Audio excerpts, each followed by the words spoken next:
Hello and welcome back to the channel.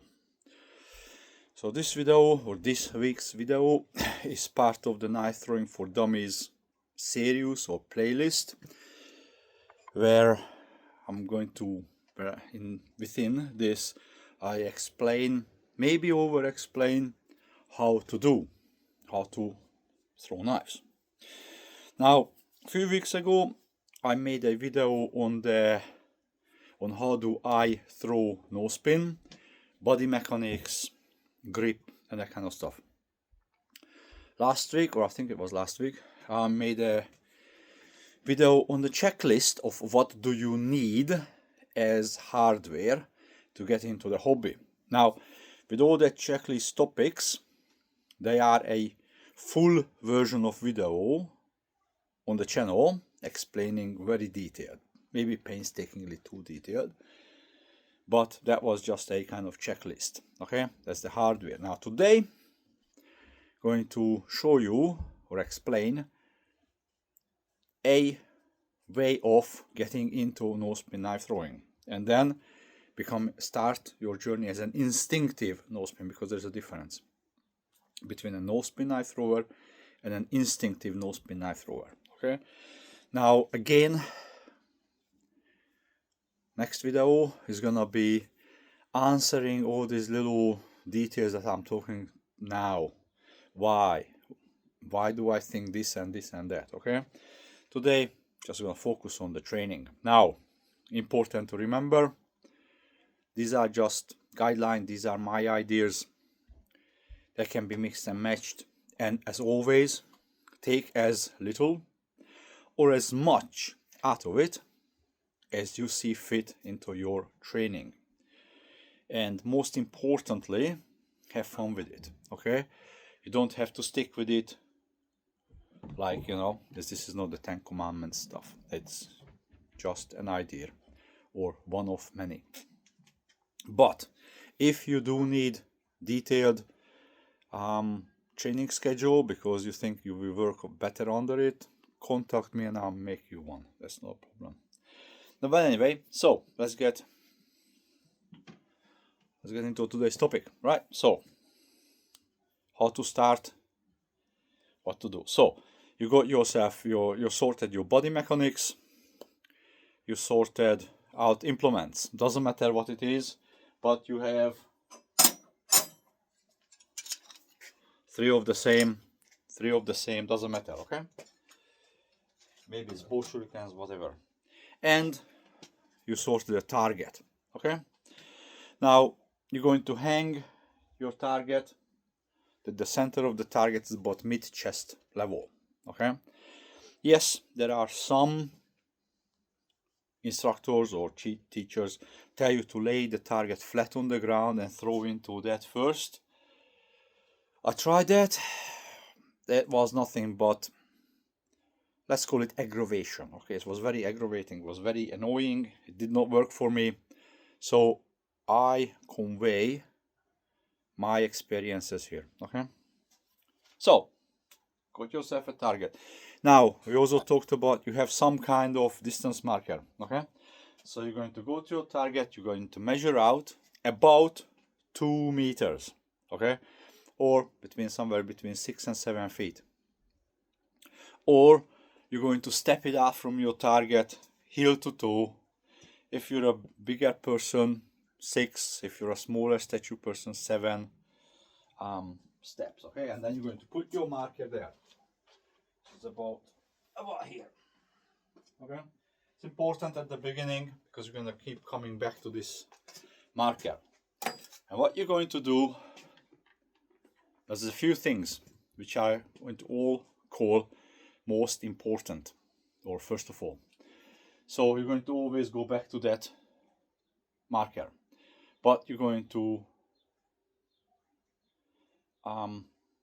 first of all, you're going to accept the fact that 2 meters is very close. The rebounds will come back really fast, so you're going to watch your implement unless they stuck. You watch the implement until they stuck or they rest at the floor and ready to be moving, getting out of the way of the rebound. 2, you're going to take all the air quote, anger or power, again air quote, out of your throw. You're going to be just focusing on relaxed body movement. Then, again, first of all, you're going to realize or understand that you need to be a little bit flexible or relaxed about how are you throwing. You're going to allow your body and your mind to find a harmony or a sync, to sync it together, that your movement is nice and relaxed, and you're going to relax. Okay, so what you're going to do is you're going to get to that distance, and you're going to stand there and just relax and throw, exactly like that. And you're going to miss, okay, and you're going to miss a lot. That you have 3 implements in your hand, you're going to just throw, just relaxed, nothing more.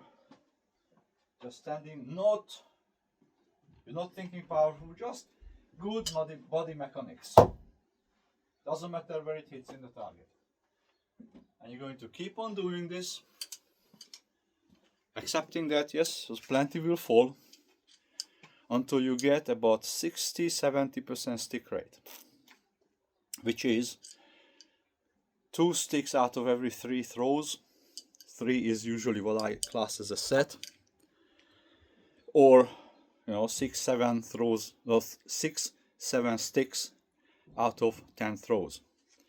And when you achieve that, you're going to get your distance marker and move it back about 150 millimeters, about half a shoe size, 6 inches, whichever.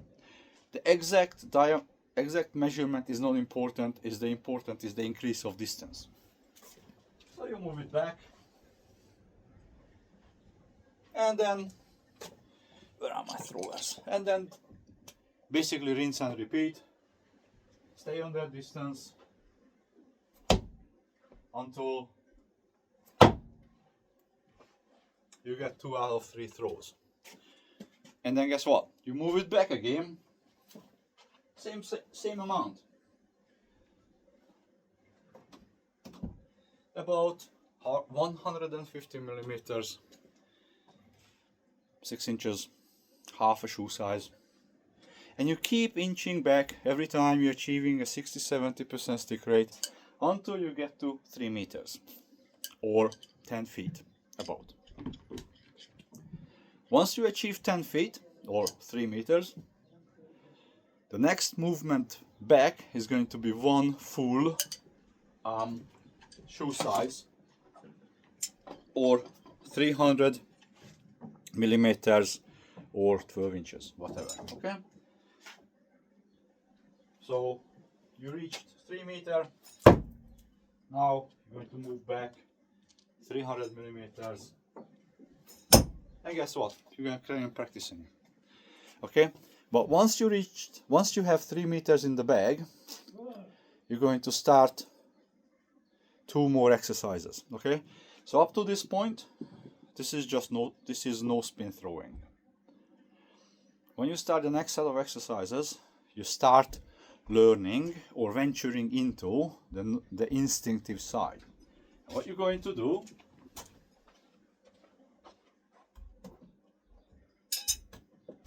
is you're going to have your distance marker at 2 meters, at 2.5 meters, and at 3 meters. So while you're still working on your consistency and 3.3 meters, you're going to also start working change of distance, which basically 3 meters, 2.5 meters, 2 meters. And on the other way as well. 2, 2.5, 3. Okay? And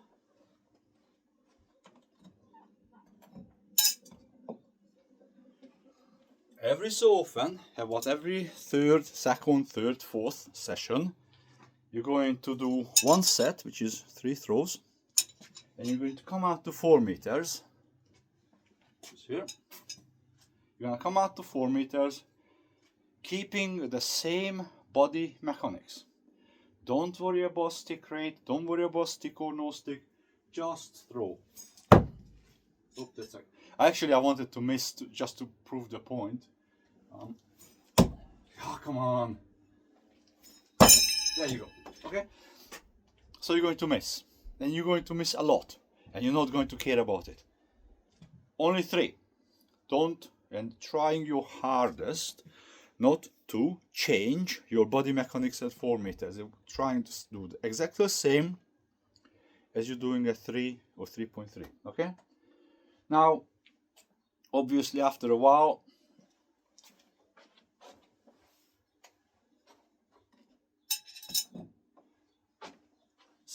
3.3 meters is gonna be at 60-70%.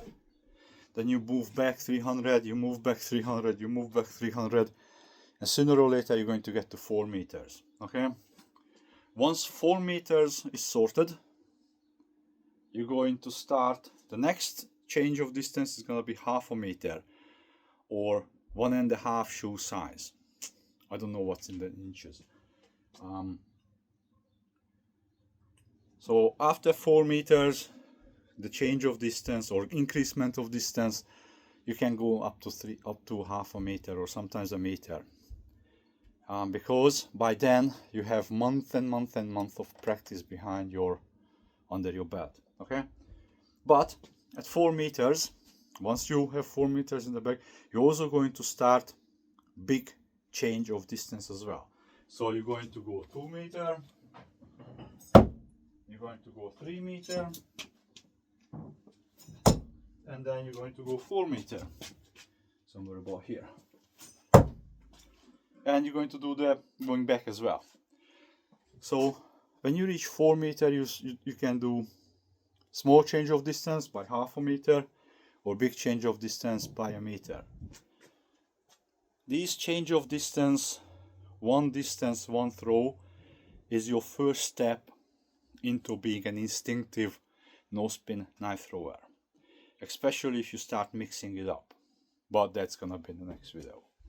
Okay, so now very important to remember that this is just for learning, and when I say just, air quote, this is to learn no-spin knife throwing. This is not the only way, this is not the best way. This is one of my ideas, one of my way. Slowly increasing the distance, and once you reach certain levels, start change of distance. Change of distance is the key to become an instinctive no-spin knife thrower. And yeah, this is it. It's not difficult, it's not rocket science, but it will be frustrating if you're focusing on the goal unless you're enjoying the journey.